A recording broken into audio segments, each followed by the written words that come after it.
महाराज, भले ना बुलाया हो मेरे महादेव को, भले ना बुलाया हो, फिर भी महादेव तो महादेव है।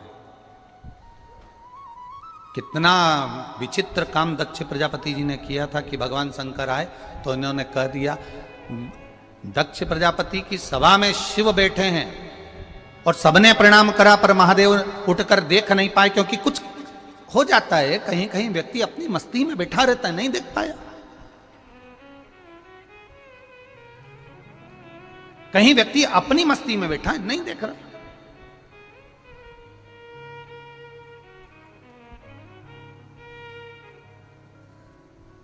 नहीं देखा उसने। अब क्रोध आ गया दक्ष प्रजापति को, और दक्ष प्रजापति को जब क्रोध आया और दक्ष प्रजापति ने क्रोध में आकर कह दिया, देवादिदेव महादेव, तुम मेरे दामाद हो, तुम मेरे जमाई हो, और तुम मेरे जमाई होकर तुमने अपने ससुर का अपमान करा। मैं आया और तुमने मुझे प्रणाम नहीं करा, मैं आया और उठकर खड़े नहीं हुए। मैं तुम्हें श्राप देता हूं कि तुम शमशान में निवास करोगे। शंकर भगवान बड़े प्रसन्न हो गए कि मेरे ससुर ने मुझे प्लाट दिया, मेरे ससुर ने मुझे मकान दिया, तो ऐसी जगह दिया जहां कोई कब्जा नहीं करेगा, शमशान में मेरा निवास हो जाएगा, उसमें कोई टेंशन नहीं। अब स्वयं के ससुर इतनी बड़ी बात कर रहे हैं कि तू शमशान में रहेगा। अब ये बात अगर कोई तुमसे कह दे, जाओ तुम तो मसान में जाओ, अब यही बात तो उनके ससुर ने की थी कि शमशान में जा। बुरा लगा क्या देवादिदेव महादेव को? जम के बोलो जरा, लगा नहीं। और तुमसे अगर कोई कुछ कह दे, जरा सा कुछ कह दे, बस जरा सा, तुम भोजन की प्लेट लेकर गए और उसने तुमको नुक्ति दे दी। आज क्या क्या बना था? नुक्ति, खिचड़ी, पूड़ी, मिक्सचर, मिर्ची का अचार, यही था ना। तो मालूम पड़े अब किसी ने, तुमने प्लेट आगे करी, उन्होंने तुमको पूड़ी दे दी, खिचड़ी दे दी, सब दे दिया। अब तुम कह रही हो कि नहीं, मुझे तो 2 पूड़ी दे। टेबल पर खड़ा हुआ व्यक्ति कहेगा, अच्छे से खाओ, फिर लेकर आओ, फिर लेकर जाओ, झूठा ना छूटे, वो डस्टबिन भरना ना पड़े, इसलिए जितनी बार लोगे उतनी बार मिल जाएगा। पर किसी ने कहा नहीं, मैं तुमको 2 दे दिया हूं, अभी तुम इतना खा लो, आ जाना। उतनी देर में हमको क्रोध जाग गया, उतनी देर में हमको हमारा अहम जाग गया। हाओ,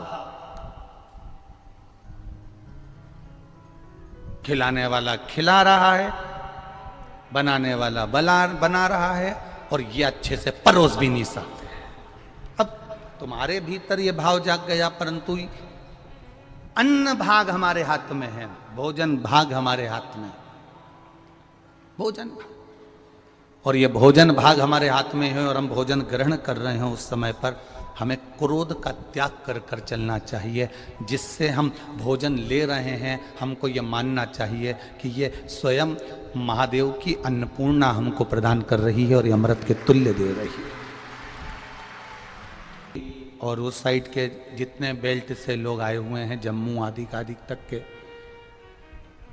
इनकी एक बात बहुत अच्छी लगी कि ये अपने बैग में रख के इतनी बड़ी प्लेट साथ लेकर आए हैं।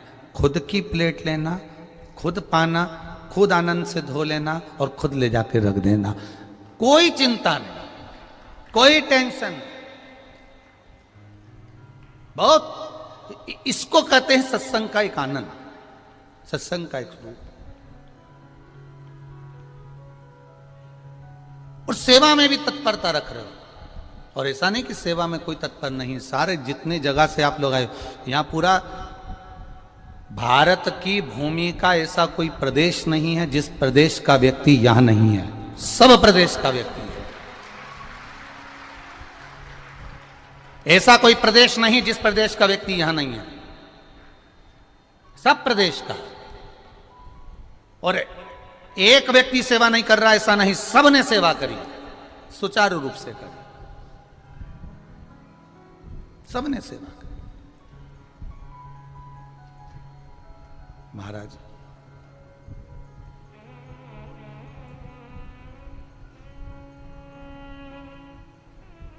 ये भक्ति का बल हमें बढ़ाना है।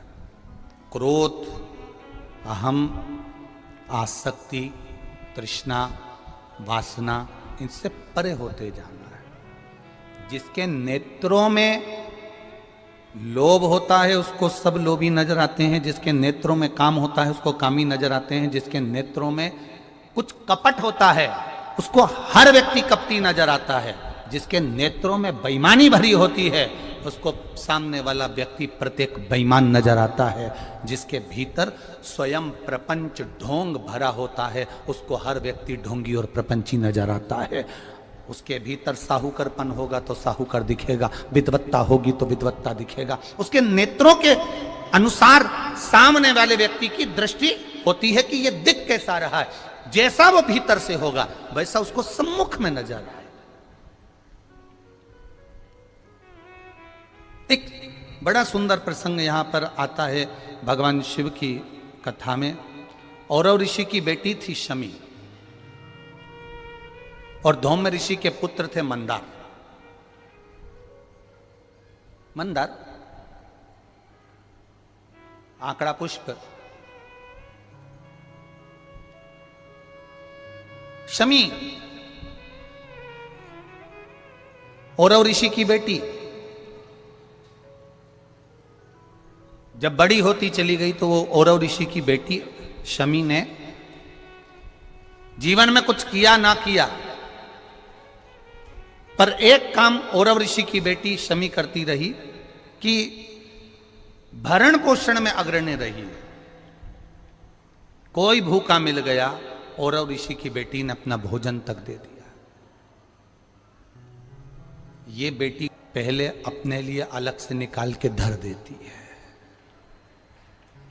कई हलवाइयों की आदत रहती है, भोजन बनाने वालों की आदत रहती है, भंडारा बनाने वालों की आदत रहती है कि पहले अपने लिए तरी तरी की सब्जी और जोरदार चावल, जोरदार बूंदिया, जोरदार सेव सब पहले अपना निकाल के रख लेते हैं, उसके बाद दूसरे को देते हैं। पर महाराज औरव ऋषि की बेटी शमी उसमें की थी, अगर उसकी थाली में कुछ भी नहीं बचा चलेगा, पर सामने वाला भूखा नहीं रहना चाहिए, उसको जरूर खिला देना। ये बड़े विचित्र शब्द हैं, जरा शिव महापुराण के इसको समझ लेना कि शमी का पेड़, जिस शमी की पत्ती में कांटे होते हैं, जिस बेलपत्र में कांटे होते हैं, और जिस आंकड़े को मंदार के फूल में वो दूध होता है कि आंख में चले जाए तो आंख बेकार हो जाती है, वो दूध होता है जो जहर का काम कर जाता है, ये सब शंकर भगवान को चढ़ रहा है। शमी जिसमें कांटे हैं, बेलपत्र जिसमें कांटे हैं, मंदार का फूल जिसमें जहर भरा पड़ा है, धतूरा जिसमें जहर भरा पड़ा हुआ है, ये शिव को क्यों समर्पित है? ये शंकर को क्यों चाहिए? ये शंकर के पास क्यों जा रहे हैं?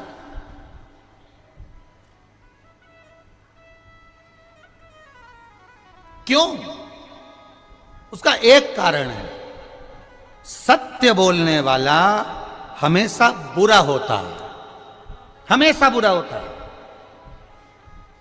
और वो सत्य बोलने वाला व्यक्ति, आप ही इतने सारे बैठे हो, आप इतने सारे बैठे हो, आपका बेटा रोज रोज अगर सुंदरकांड में जाएगा, रोज रोज रामायण में जाएगा, रोज रोज शिव महापुराण की कथा में जाएगा, रोज रोज भगवान की कथा में जाएगा, आपका बेटा रोज रोज भगवान के भजन में लगेगा, या आस्था चैनल को खोलकर शिव महापुराण की कथा सुनेगा, या फेसबुक यूट्यूब पर शिव महापुराण की कथा सुनेगा, तो तुम्हारे परिवार वाले सब एक बात कहेंगे, कहाँ चक्कर में पड़ा है, 3-3 4-4 दिन तक चले जाता है, मां क्या मिल रहा है सीहोर में जाने से, क्यों जा रहा है, क्यों कथा में पहुंच रहा है। अब भजन में जाने वाले को दुनिया के लोग ताना देकर रोकने का प्रयास करते हैं, पर आज तक हमें ऐसा व्यक्ति नहीं मिला कि तुम्हारा बेटा कहीं शॉपिंग मॉल में जा रहा हो, किटी पार्टी में जा रहा हो, दोस्तों के साथ एंजॉय करने जा रहा हो, और किसी माँ बाप ने कह दिया हो क्यों जा रहा है मॉल में, क्यों जा रहा है पार्टी में, क्यों जा रहा है वहां। अगर रोकते हैं तो धर्म की जगह पर रोका जाता है, रोकते हैं तो सत्कर्म की जगह पर रोका जाता है, रोकते हैं तो कहीं भगवत भजन में जाने से रोका जाता है, पर गलत जगह पर जाने से हमारे बच्चों को हम नहीं रोकते। और होता क्या है, उल्टा क्रम हो जाता है। जो बच्चा कभी सत्संग में जुड़ा नहीं, जिसने कभी जिंदगी में गीता पढ़ी नहीं, फिर वो ही बेटा एक दिन अदालत में खड़ा होकर गीता की सौगंध खाता है। जिसने कभी जीवन में गीता को पढ़ा नहीं, जिसने जीवन में कभी रामायण को पढ़ा नहीं, जिसने जीवन में कभी श्रीमद् भागवत को पढ़ा नहीं, जिसने जीवन में कभी शिव महापुराण को जाना नहीं, जो शंकर को केवल दुनिया के लोगों ने कह दिया शिवलिंग का मतलब क्या होता है, गलत महत्व समझा दिया कि शिवलिंग की पूजन मत करो, लोगों ने कह दिया शिवलिंग पर जल मत चढ़ाओ, कई लोगों ने कह दिया था शिवलिंग पे चढ़ा हुआ जल मत पियो, कोई ने कह दिया शंकर पे चढ़ा हुआ प्रसाद मत खाओ। अरे कौन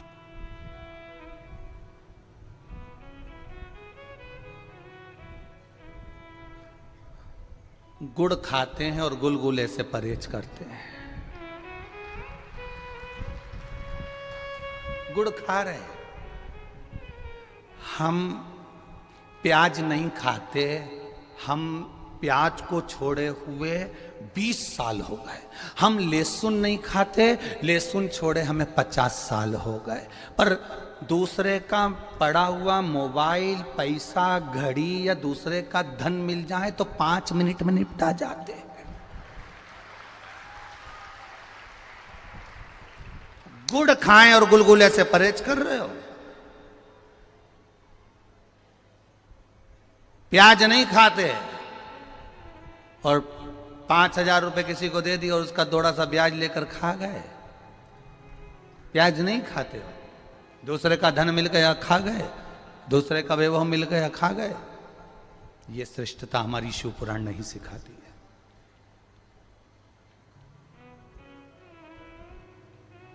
ये श्रेष्ठता हमारी शिव पुराण नहीं कहती। शिव पुराण कहती है कि अपने बच्चों को भगवत भजन तक भेजने का प्रयास करना।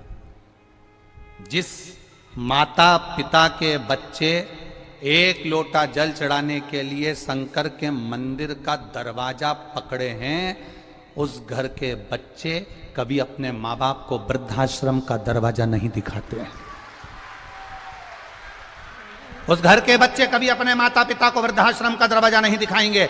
जो संस्कारों से पोषित हो गया, जो संस्कारों के प्रबल बल पर आ गया, वो कभी जिंदगी में अपने माता पिता को वृद्धाश्रम का दरवाजा नहीं दिखाएगा। और तुम अंदाजा लगा कर देख लेना,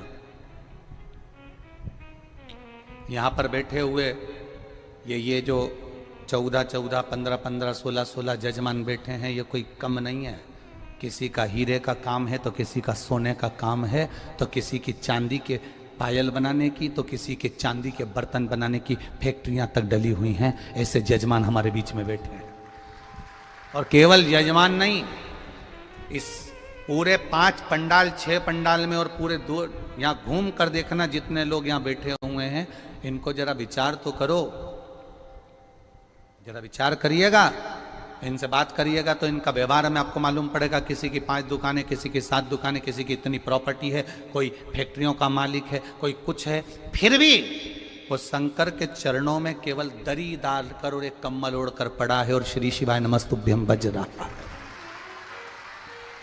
श्री शिवाय नमस्तुभ्यम भज रहा है। और हमें जरा सा बल मिल गया, हमें जरा सी सत्ता मिल गई, हमें जरा सा वैभव मिल गया, हमें जरा सा लोगों ने चाहना प्रारंभ कर दिया, हमें जरा सा लोगों ने कहना प्रारंभ कर दिया, वाह भैया वाह भैया वाह भैया कर कर। जब लोगों ने हमारी प्रशंसा करना प्रारंभ कर दी तो हमने सोचा हम ही सर्वश्रेष्ठ बन गए और दूसरे को नीचा दिखाने का प्रयास करने लगे। अरे इनसे सीखो, जिनके घर में 4 नौकर पांव की चप्पल तक उठाने के लिए हैं महाराज, जो अपनी प्लेट खुद मांझ कर भोजन कर रहे हैं, इनसे सीखना चाहिए, सीखना चाहिए। ये जितने जजमान आए रोज प्रतिदिन समीर जी से, आशीष जी से, आकाश जी से रोज कहते हैं कुछ भी करो आकाश भैया, कुछ भी करो आशीष भैया, एक कथा गुरु जी की हमको दिलाओ, एक कथा हमको दिलाओ। समीर भैया, आकाश भैया रोज कहते हैं देखो फैलारा कितना बड़ा है, कथा तो करवा लोगे, फैलारा बहुत है। तो उन्होंने कहा जब यहां पर भी महादेव संभाल रहा है तो वहां पर भी महादेव संभालेगा, अंतर केवल इतना। रोज प्रतिदिन एक ही बात होती है, कथा हो कथा हो कथा हो। अब विचार करिए, अभी रुद्राक्ष भी नहीं दे रहा है, उसके बाद भी तुम तस से मस नहीं हो रहा है, तो ये तुम्हारा विश्वास ही तो प्रबल है, ये तुम्हारी दृढ़ता ही तो प्रबल है, तुम्हारा भरोसा ही तो प्रबल है। क्या मिल रहा है? क्या मिल रहा है? कई लोग दिखा रहे हैं कि यहाँ लोग भूखे रह रहे हैं, पानी तक नहीं मिल रहा है। अगर ये भूखे रहते और पानी नहीं मिलता तो सबसे पहले पोटला बांधकर चले जाते, फिर काहे को रहते भाई? काहे को रहते हैं यहाँ?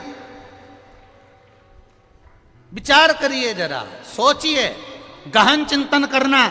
जितने लोग कथा सुन रहे हैं आस्था चैनल के माध्यम से, फेसबुक यूट्यूब के माध्यम से, एक एक व्यक्ति अपने घर में बैठकर गहन चिंतन करना, विचार करना, स्मरण करना। क्यों पड़ा है?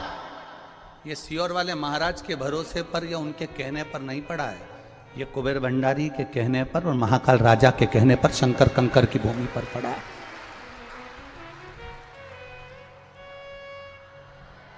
एक दिन में 20 लाख भक्त, और ना निमंत्रण, ना पत्रिका, ना कहीं कुछ, ना कहीं कुछ, ना चावल, ना धावल, कुछ नहीं।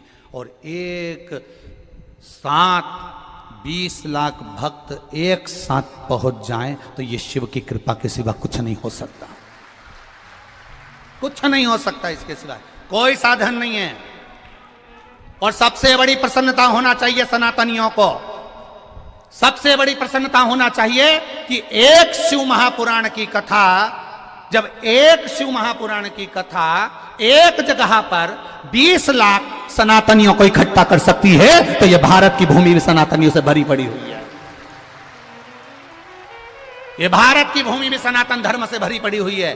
केवल संत, साधु, सन्यासी, तपस्वी, साधक, उपासक अपनी भक्ति को, अपनी दृढ़ता को, अपने विश्वास को प्रबल रखकर भगवान का भजन करें। हम कई बार कथाओं में कहते हैं, कुछ सुधर जाएं तो राष्ट्र सुधर जाएगा, कलाकार सुधर जाएं राष्ट्र सुधर जाएगा, सलाहकार सुधर जाएं राष्ट्र सुधर जाएगा,